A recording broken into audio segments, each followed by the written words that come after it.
Hello Riya. হ্যাঁ বলো। কোথায় তুমি? আমি তো কলেজে। কলেজে কেন? তুমি আর আমি একসাথে কলেজে যাওয়ার কথা ছিল। ও হ্যাঁ, মনে ছিল না। মানে কি? কি আবার? আমার সাথে কলেজে যাবা এটাও আজকাল ভুলে যাও? দূর, কথা বাড়ায়ও না। ক্লাস শুরু হবে, কলেজে আসো তাড়াতাড়ি। হুম, আসতেছি। ফোন রাখলাম। আচ্ছা। রিয়ার সাথে কথা বলে কলেজের দিকে রওনা হলাম। কালকে রাতে ওর সাথে কথা বললাম যে আমরা একসাথে কলেজ যাব, কিন্তু এই কথা ও সকালে ভুলে গেল। এই কথা তো ওর ভুলার কথা না, নাকি ও ইচ্ছে করেই এমন করেছে? যাই হোক, কলেজের দিকে রওনা দিলাম। কলেজে ঢুকতেই দেখলাম রিয়া অন্য ছেলেদের সাথে হেসে হেসে কথা বলতেছে। ছেলেদের সাথে কথা বলা এখন ওর প্রতিদিনের রুটিন হয়ে গেছে। না, এটার একটা ফয়সালা করা দরকার। ও আমার জিএফ, ও সব কিছু ওর ইচ্ছা মতো করতে পারে না। ক্লাসের শেষে ওর হাতটা টেনে ক্যাম্পাসের পিছনে নিয়ে গেলাম। আরে, এইভাবে হাত টানতেছো কেন? এই, সমস্যা কোথায় তোমার? আমার কোনো সমস্যা নাই। তো ছেলেদের সাথে কি এইসব? ছেলেদের সাথে এইসবের মানে কি? ওরা আমার ফ্রেন্ড এবং ভালো ছাত্র। তোমার মতো এমন লাস্ট বেঞ্চের ছাত্র না। বলেই চলে গেল। সকাল সকাল মন খারাপ করে দিল। এখন কলেজে থাকলে ওর সাথে ঝগড়া হবে, তাই কলেজের বাইরে টং দোকানে বসে সিগারেট ধরালাম। তেমন খাই না, মন মেজাজ খারাপ থাকলে খাই, এই আর কি। রিয়া তখন কিসের জন্য জানি দোকানটাতে আসলো। এসে দেখে আমি সিগারেট খাচ্ছি, কিন্তু ও আমাকে কিছু বলল না। যেই মেয়ে সিগারেট দেখলে কিল ঘুষি দিয়ে নাক ফাটিয়ে দিত, সেই মেয়ে কিছু বলছে না। কিছু বলার আগেই রিয়া ওর কাজ শেষ করে চলে গেল। আমি পিছন থেকে শুধু ওর চলে যাওয়াটা দেখলাম। আরও কয়েকটা সিগারেট ধরালাম। কেন জানি খুব খারাপ লাগতেছে, ইচ্ছে করতেছে সিগারেটের আগুন দিয়ে ঠোঁটটা পুড়িয়ে ফেলি। মাথাটা ঝিমঝিম করতেছে, চোখে ঝাপসা দেখতে শুরু করলাম। একটা রিকশায় উঠে বাসায় চলে আসলাম। বাসায় আসার পর আম্মুর হাজারটা প্রশ্ন। এখন কেন আসলাম, কলেজে গেলাম না কেন, আরও অদ্ভুত কথা শোনালো। আমি কিছুই বলতে পারলাম না, মুখ দিয়ে কোনো কথা আসছে না। রুমে গিয়ে বালিশে মাথা রেখে চোখ বুজলাম, যেন চোখ বুজলেই সব ক্লান্তি চলে যাবে। একসময় ঘুমিয়ে পড়লাম। ঘুম ভাঙলো আসরের নামাজের পর। চোখ মেলে দেখি 2-3টা কম্বল আমার শরীরে, মাথায় জ্বরের পট্টি লাগানো। অনুভব করলাম কম্বলের ভিতরে সব যেন পড়ে যাচ্ছে। বুঝতে পারলাম আমার খুব জ্বর এসেছে। আম্মুকে ডাক দিলাম। আম্মু আসলো হাতে খাবার নিয়ে, খুব আদর করে খাইয়ে দিল। মুখে একদম রুচি নেই। আম্মু অনেকটা ছোটবেলার মতো জোর করে খাওয়ালো। খাওয়া শেষে বিছানা থেকে উঠে নিচে নামতে যাব, তখনই মাথা ঘুরিয়ে পড়ে গেলাম। আম্মু আমাকে ধরে বিছানায় শোয়ালো। রিয়ার কথা মনে পড়ল, তাড়াতাড়ি ফোন চেক করলাম। ও অনেক মেসেজ দিচ্ছে এতক্ষণে, কই একটা মেসেজও করেনি, ফোনও দেয়নি। না চাইতেও চোখের কয়েক ফোঁটা জল গড়িয়ে পড়ল। আমি অসুস্থ 3 দিন হয়ে গেল। 3 দিনে রিয়া একবারও ফোন দেয় নাই, কোনো মেসেজও দেয় নাই। মরে আছি নাকি বেঁচে আছি কি করছি। পরের দিন জ্বর নিয়ে কলেজে গেলাম। বন্ধুদের সাথে দেখা করে ক্লাসে ঢুকলাম। রিয়াকে দেখলাম সামনের বেঞ্চে বসে আছে, ভালো ছাত্রী বলে কথা। ক্লাস শেষে রিয়ার সাথে কথা বললাম। 3 দিন হলো আমি কলেজে আসি না। আমি কেমন আছি, কেন কলেজে আসি না, কোনো খোঁজ নিছো? তোমার আর খোঁজ খবর কি নিব? সারাদিন গেমস খেলছো আর ঘুমাইছো, এছাড়া অন্য কিছু করতে পারো নাকি?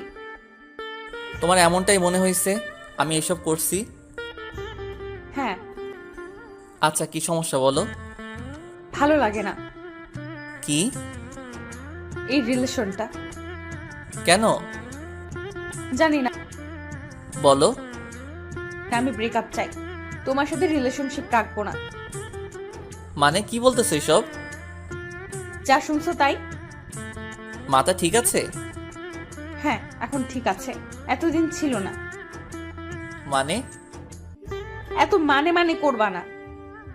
আমার কি দোষ বলো?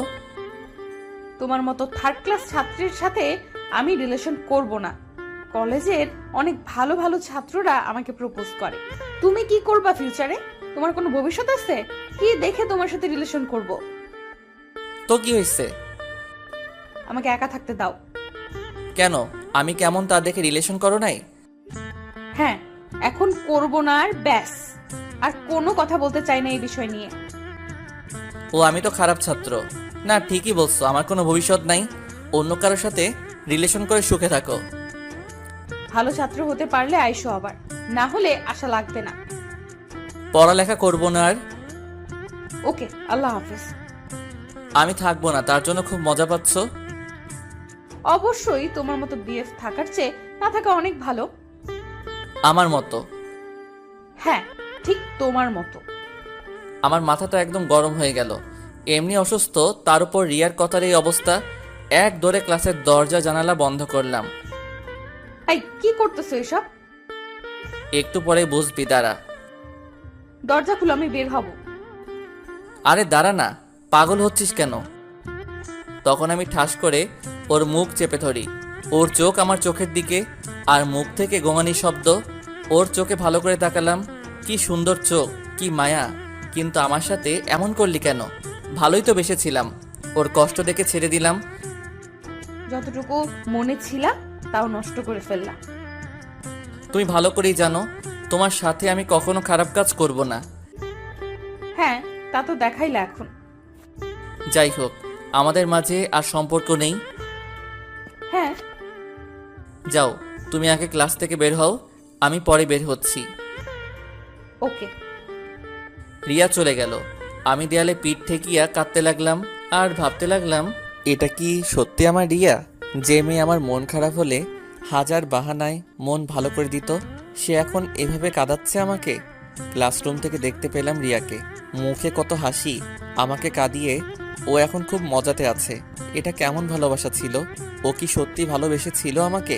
চোখ মুছে ব্যাগটা কাঁধে নিয়ে ক্লাস থেকে বের হলাম। রিয়াদের পাশ কাটিয়ে যেতে লাগলাম, তখন একটা ছেলে বলল, রিয়া, ভালোই করেছিস এটার সাথে ব্রেকআপ করে। ওই কোনোভাবে তো যোগ্য না। হ্যাঁ রে, জানি আমি। হুম। মাথাটা গরম হয়ে গেল। ছেলেটাকে কষিয়ে 2টা চড় মারলাম।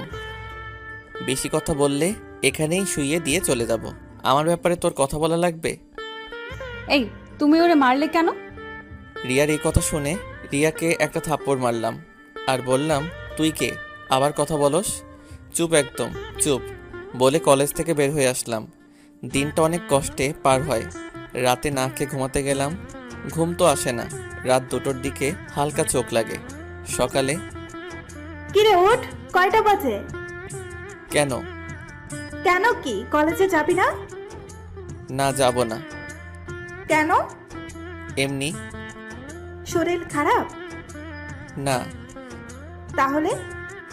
প্লিজ আম্মু যাও তো, একটু ঘুমোতে দাও। আম্মু যাওয়ার পর আরও কতক্ষণ বিছানায় পড়ে রইলাম। রিয়া আমার সাথে এমন করার কারণ কি? আমি খারাপ ছাত্র, আমি লেখাপড়া দিয়ে কিছু করতে পারবো না। এসবই তো ক্যালেন্ডারের দিকে তাকিয়ে দেখলাম। ইয়ার চেঞ্জ, পরীক্ষার এখনও 4 মাস বাকি। এই 4 মাসে যা করার করতে হবে। ঘুম থেকে উঠে ফ্রেশ হয়ে খাবার খেলাম। বাড়ির পাশে একটা কোচিং সেন্টার আছে, ওখানকার এক বড় ভাইকে ফোন দিলাম। হ্যালো ভাই, আমি আদি বলছিলাম। হ্যাঁ ভাইয়া, বলো। ভাইয়া, আমি আপনাদের কোচিং সেন্টারে পড়তে চাচ্ছি। তুমি পড়বা? হ্যাঁ ভাই। বিকালে আসো, বিকালে একটা ইন্টারের ব্যাচ আছে, ওদের সাথে পড়বা। আচ্ছা রাখি ভাই, বিকেলে দেখা হবে। আচ্ছা। পড়ার টেবিল থেকে সব বই খাটে আনলাম। এই বইয়ের জন্য আজ আমার এই দশা। ভাগ করে নিলাম কোন দিন কি পড়ব। আর আমি ততটাও খারাপ ছাত্র না যতটা রিয়া ভাবে। আমি ভালো ছাত্রই, কিন্তু খামখেয়ালিটা বেশি করে ফেলি, গুরুত্ব কম দেই। তারপর সারাদিন পড়তে শুরু করলাম।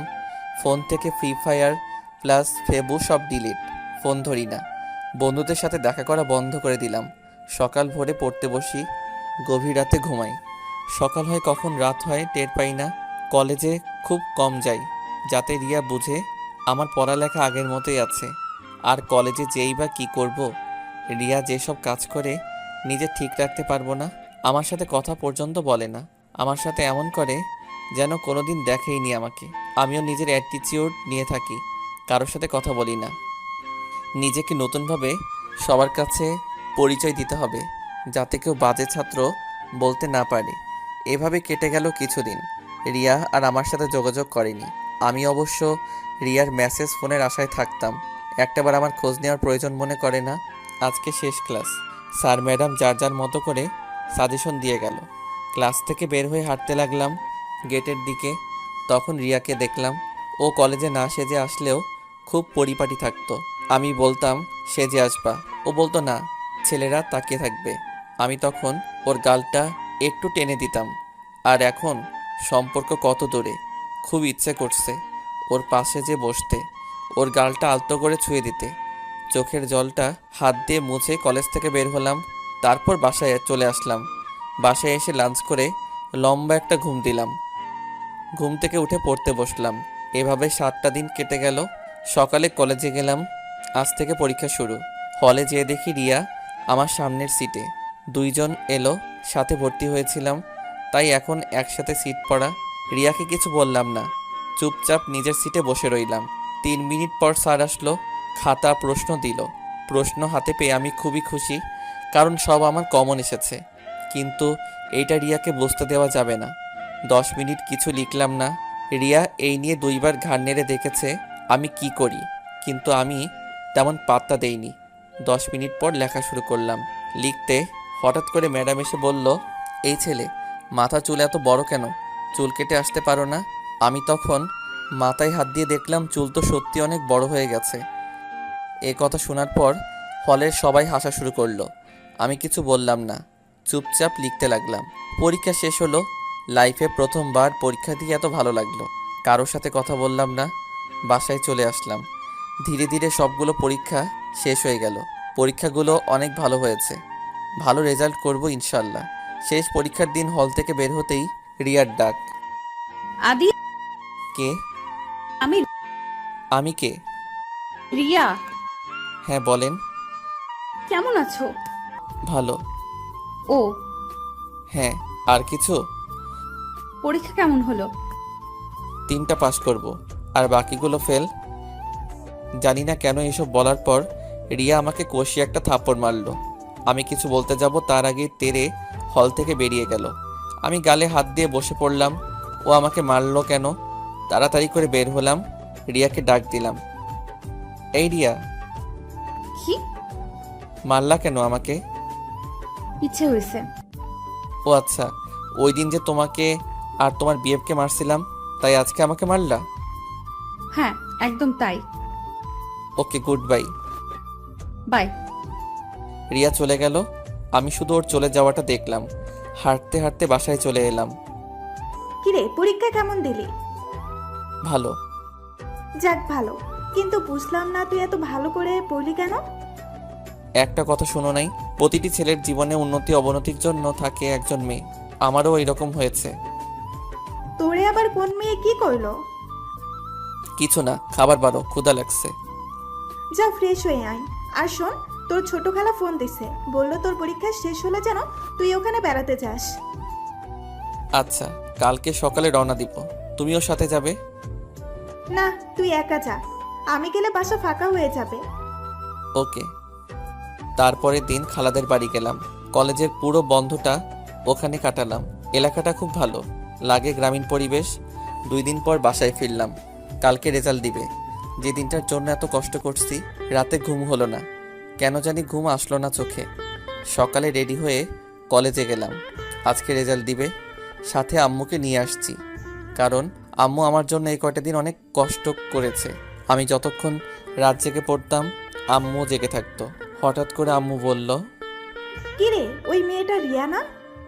হ্যাঁ, তো কি হয়েছে? কি হয়েছে মানে? এভাবে কথা বলতেছস কেন? এমনি। ডাক দে ওরে। আমি পারবো না, তুমি ডাক দাও। ঠিক আছে। রিয়া, এই রিয়া, এদিকে আসো মা। মা কবা লাগবো? তুই চুপ কর।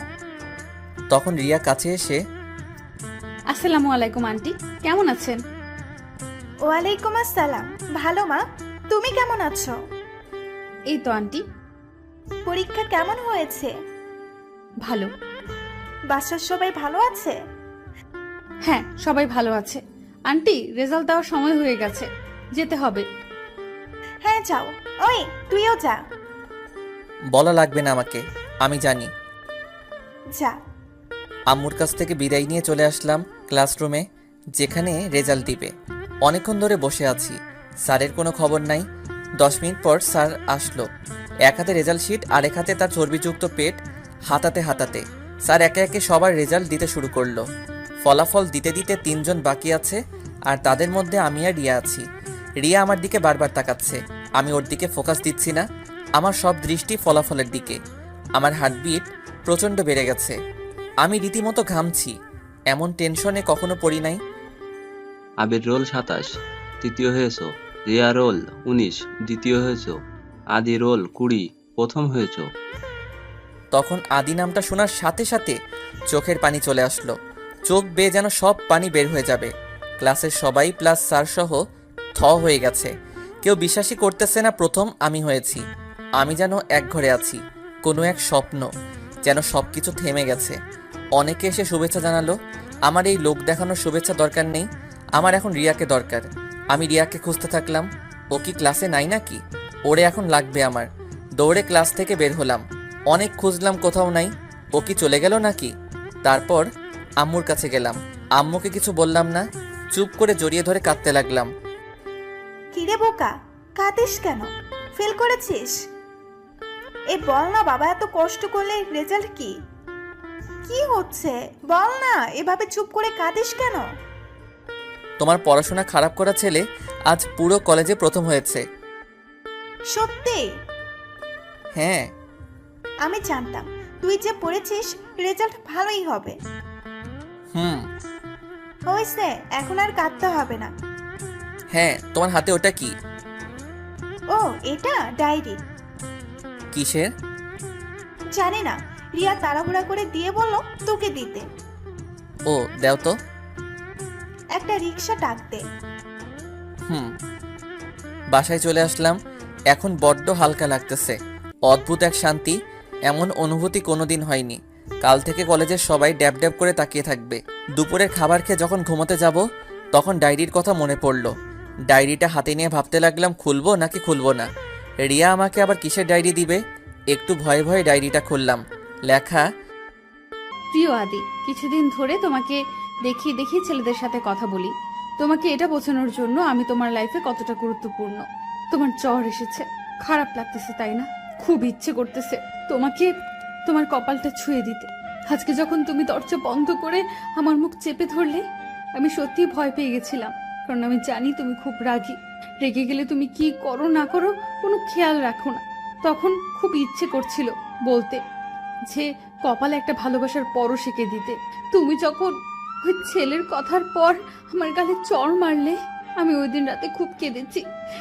কেমনে মারতে পারলে আমাকে? আমি রাতে আর ঘুমাতে পারি নাই। তুমি কি ভেবেছো তুমি কই কি করো আমি কিছু জানি না? আমি রোজ তোমার আম্মুকে ফোন দিয়ে তোমার খোঁজ রাখি। তুমি কি ভেবেছো তুমি এত ভালো রেজাল্ট শুধু এই কয়দিনেই পড়ালেখা করেছো? তোমাকে রিফাত যে সাজেশন দিয়েছিল ওটা আমার দেওয়া। আমি কষ্ট করে সারা বছর লাগিয়ে সাজেশন বানিয়েছি। আমি জানতাম তুমি পড়বে, কিন্তু এই কয়দিনে এত বিষয়ে ভালোভাবে পড়া সম্ভব নয়, তাই আমি সাজেশনটা বানিয়ে তোমাকে দিয়েছিলাম। আমি একটা পরীক্ষার খারাপ দিয়েছি ইচ্ছে করে, যাতে তুমি আমার থেকে ভালো রেজাল্ট করতে পারো। আমি জানি তুমি খুব ভালো রেজাল্ট করবা, তাই আগে থেকেই ভেবে রেখেছি তোমার নাম বললে ক্লাস থেকে বের হয়ে যাব। আমার এসব করার একটাই কারণ, তোমার ভালো রেজাল্ট করা। আমি তোমাকে ভালোবাসি, সেটা একটু না অনেকটুকু। তুমি ছাড়া আমার কোনো অস্তিত্ব থাকবে না। তুমি জানো তোমার আমার রিলেশনটা কলেজের কেউ দেখতে পারে না, সবাই তোমাকে আর আমাকে অপমান করে। আমি কলেজে ভালো ছাত্র আর তুমি খারাপ ছাত্র। তোমাকে অনেক বুঝিয়েছি আদি, একটু পড়ো, ভালো করে পড়াশোনা না করলে রেজাল্ট খারাপ হবে, কিন্তু তুমি কখনো আমার কথা শোনো নাই। এটা একদিন না বহুদিন বলেছি তোমাকে, কিন্তু তুমি আমার কথাই একটুও গুরুত্ব দাও নাই। আমি কি করতাম বলো? আমার তোমার সাথে এরমন করা ছাড়া আর কোনো উপায় ছিল না। জানি অনেকভাবে তোমাকে কষ্ট দিয়েছি, নিজেও অনেক কষ্ট পেয়েছি। বিকালে কলেজের পাশের পার্কে অপেক্ষা করবো নীল শাড়ি পরে। এটি তোমার রিয়া। ডায়েরি পড়ে বরফের মতো জমে যাই আমি। এইসব ও নিজ ইচ্ছায় করলো, আর আমি কেন টের পেলাম না? নিজেকে বড্ড বোকা লাগতেছে, এত কাছে থেকে বুঝতে পারলাম না। ডায়েরিটা বিছানার নিচে রেখে ঘুমিয়ে পড়লাম। বিকেলে ঘুম থেকে উঠে ফ্রেশ হয়ে নীল পাঞ্জাবিটা পরে বের হলাম। পার্কে এক কোণে বসে আছে রিয়া, কিছু বললাম না, চুপ করে ওর পাশে বসলাম। আদি, গালটা এদিকে করো। কেন? করো। এই মাইয়া মারলা কেন? শরম করলো না? কিসের শরম? ওই দিন যে বললাম, ওইটা কি তোমার বিএফ নাকি? ও, ও কি? তুমি কি আমাকে মারার জন্য ডাকছো? হ্যাঁ, গালপাত আর একটা মারবো। নাও মারো। নাও। এটা কি ছিল? ভালোবাসা। আগেরটা কি ছিল? অভিমান। তাই বলে এই পাবলিক প্লেসে? হুম। কি হুম? অনেক কষ্ট দিছি তাই না? হ্যাঁ, অনেক অনেক অনেক কাঁদাইছো। কি করলে মাফ করবা বলো? পার্মানেন্ট ভাবে ব্রেকআপ করলে? আরেকবার বলো, শুধু আদিরে আদা বানায় চা দিয়ে খেয়ে ফেলবো। কি? হ্যাঁ। কিছুক্ষণ নীরবতা, কেউ কিছু বলছি না। রিয়া আমার আস্তে করে আমার হাতটা ধরে বলল, আই বাবু, সরি। এই বাবুকে? হ্যাঁ। তুমি সরি। কিসের সরি? কষ্ট দিছি যে। আচ্ছা, ভালোবাসতে কি এমনই পারফেক্ট হওয়া লাগে? না, কিন্তু নিজের সম্মান নিজের বজায় রাখা লাগে, যাতে কেউ অসম্মান করতে না পারে। এত কষ্ট না দিলেও পারতা। তো কি, তোমাকে তো চেঞ্জ করতে পারছি। যাই হোক, আমি এখন অন্য মেয়েকে লাইক করা শুরু করছি। কি? এত কাছে থেকেও কানে শুনতে পাও না? আমি কিন্তু কান্না করব। করো। কি খারাপ? কাঁদতে কষ্ট লাগে না? আমার লাগে, তোমার লাগে না? এইসব কি আমার জন্য করছি? হ্যাঁ, তোমার জন্যই তো করছো। কি? এই যে তুমি আমাকে ভালোবাসো, আমাকে ছাড়া থাকতে পারবা না, তাই এমন নাটক করলা। হুম। যাই হোক, এখন উঠি, নতুন বাবুনিটাকে সময় দিতে হবে। উঠতেই রিয়া খপ করে জড়িয়ে ধরলো আর বলল, তুমি আমার আর কারো না, চুপচাপ বসো। সন্ধ্যা হলে আমাকে বাসায় দিয়ে বাসায় যাবা। ও আচ্ছা, আমার কি তোমার চাকর মনে হয়? না, জামাই মনে হয়। আমি কাউকে দিয়ে আসতে পারবো না। ঢং। কালকেই তো ফোন দিয়ে বলবা, বাবু আসো দেখা করি। না, 4 থেকে 5 মাস দেখা না করে থাকতে পারছি, এখনো থাকতে পারবো। এখনো অভিমান করে আছে? হ্যাঁ, আর এটা সারা জীবন থাকবে। সাথে আমাকে রাখবে না? তুমি ছাড়তে দিবা নাকি? হ্যাঁ, সেটাই। নীল শাড়িতে কিন্তু তোমাকে অনেক কিউট লাগতেছে। তাই? হ্যাঁ। তারপর পাগলিটার গালটা টেনে দিলাম। সব অভিমান ভুলে আমরা এখন একে অপরের। ও আমাকে অনেক বুঝিয়েছিল, আদি একটু ভালো করে পড়ো। আমি শুনিনি, কিন্তু ও এমন এক কাণ্ড করবে তা তো আর জানা ছিল না। রিয়ার হাত ধরে পুরো বিকালটা কাটালাম। পরিবেশটা আজকে সেজেছে নতুন করে। নীল আকাশ, মেঘের ছুটাছুটি, দমকা বাতাস। সন্ধ্যায় রিয়াকে বাসায় দিয়ে আসলাম, আর আমি হেঁটে হেঁটে বাসার দিকে রওনা দিলাম। বাসায় যেয়ে আম্মুকে বলতে হবে আমার উন্নতি সাধনকারী মেয়েটা রিয়া।